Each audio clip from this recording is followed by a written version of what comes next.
कसम पे अल्लाह कुरान में मखित दे अगई बदा दुआगान कोली या अल्लाह पदे मुल्क द हिंदुस्तान हमला वाला मुंग बदे हिंदुआन फौज मरगिरी गिरसू दखपल फौज मरगरत्या न कहू। मैं कुरान की कसम खाकर कहता हूँ कि अगर हिंदुस्तान की सेना ने पाकिस्तान पर हमला किया तो हम उनका यानी भारत का साथ देंगे। इस एक लाइन ने पूरे पाकिस्तान को हिला कर रख दिया है। आतंक को पालने वाले पाकिस्तान के कलेजे पर सांप लौट रहे हैं, क्योंकि ये लाइन कोई और नहीं बल्कि खुद पाकिस्तान के मौलाना मस्जिदों से बोल रहे हैं। खैबर पख्तूनख्वा की एक मस्जिद के मौलाना मोहम्मद रंगीला ने पाकिस्तानी सरकार और सेना पर जमकर भड़ास निकाली। भारत से जंग की अफवाहें क्या उड़नी शुरू हुई, पाकिस्तान की मस्जिदों के लाउड स्पीकर जैसे अपनी ही सरकार से आज़ादी का नया सुर अलापने लगे। अब आते हैं कहानी के असली क्लाइमैक्स पर। खैबर पख्तूनख्वा की एक मस्जिद के मौलाना मोहम्मद रंगीला ने कुरान हाथ में लेकर ऐलान ठोक दिया कि कसम है कुरान की, अगर भारत हमला करता है तो हम भारतीय सेना के साथ खड़े होंगे। आप खुद सुनिए उनका बयान। कसम पे अल्लाह कुरान में मखित दे अगई बदा दुआगान कोली या अल्लाह पदे मुल्क द हिंदुस्तान हमला वाला मुंग बदे हिंदुआन फौज मरगिरी गिरसू दखपल फौज मरगरत्या न कहू। दुमरा जुल्म नशी दा कुरान में का मखित को दरोग वर के वाम मां के बेईमान। भाई साहब, मौलाना जी के इस बयान ने तो पाक फौज के खेमे में भूकंप हिला दिया। आपको बता दें कि खैबर पख्तूनख्वा वही इलाका है जहां तहरीक तालिबान का डंका बजता है। एक वक्त था जब यहां पाकिस्तान की फौज ने जनता को जीने नहीं दिया था। यही वजह है कि अब यहाँ के लोग पाकिस्तानी फौज को नहीं बल्कि भारतीय सेना को सलाम ठोकने की बात करते हैं। बलूचिस्तान की तरह यहाँ भी एक वक्त पर लोग गायब हो जाते थे और किसी को पता भी नहीं चलता था, लेकिन अब आवाजें बुलंद हो रही हैं। साफ साफ कहा जा रहा है कि जिन्ना साहब का पाकिस्तान अब अंदर से ही दरकने लगा है।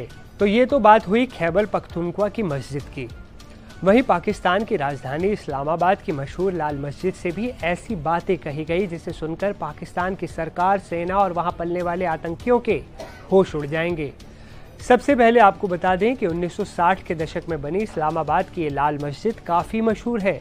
इस मस्जिद के इमाम का पाकिस्तान की आवाम पर काफ़ी गहरा प्रभाव पड़ता है। इस लाल मस्जिद के मौजूदा इमाम का नाम है मौलाना अब्दुल अजीज गाजी, जिन्होंने एक बड़ा बयान दिया जिसे सुनकर पाकिस्तान के सीने पर सांप लौटना तय है। उन्होंने भारत के साथ युद्ध में सरकार और सेना का समर्थन करने से साफ इनकार कर दिया। उन्होंने अपने एक भाषण में उल्टा पाकिस्तान पर बड़ा आरोप लगाते हुए कहा कि पाकिस्तान में भारत से ज्यादा दमन है। भारत की तुलना में पाकिस्तान में मुस्लिमों पर कहीं ज्यादा दमन होता है। आप खुद सुनिए इनका बयान। अगर पाकिस्तान हिंदुस्तान की जंग में आप में से कितने लोग पाकिस्तान का साथ देंगे, हाथ खड़ा करें। कम ही नजर आ रहे हैं। इसका मतलब है कि काफी समझ पैदा हो चुकी है। मसला यह है कि पाकिस्तान और हिंदुस्तान की जंग इस्लाम की जंग ही नहीं है। पाकिस्तान की जंग कौमियत की जंग है।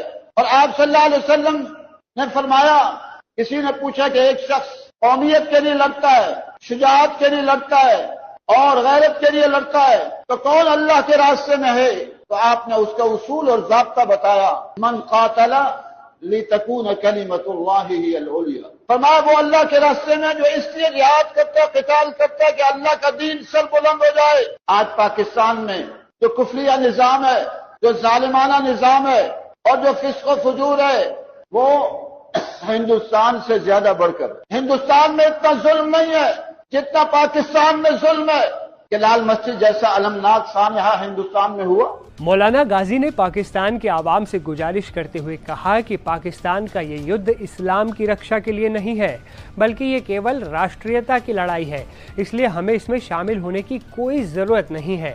इसके अलावा जब इस्लामाबाद की लाल मस्जिद के मौलाना ने मस्जिद में मौजूद सैकड़ों लोगों से पूछा कि भारत के खिलाफ जंग में कौन पाकिस्तानी सेना का साथ देगा, कौन सरकार का साथ देगा, तो आपको जानकर हैरानी होगी कि किसी ने झूठे तौर पर भी हाथ नहीं उठाया, ना ही कोई खड़ा हुआ और ना ही किसी ने हामी भरी।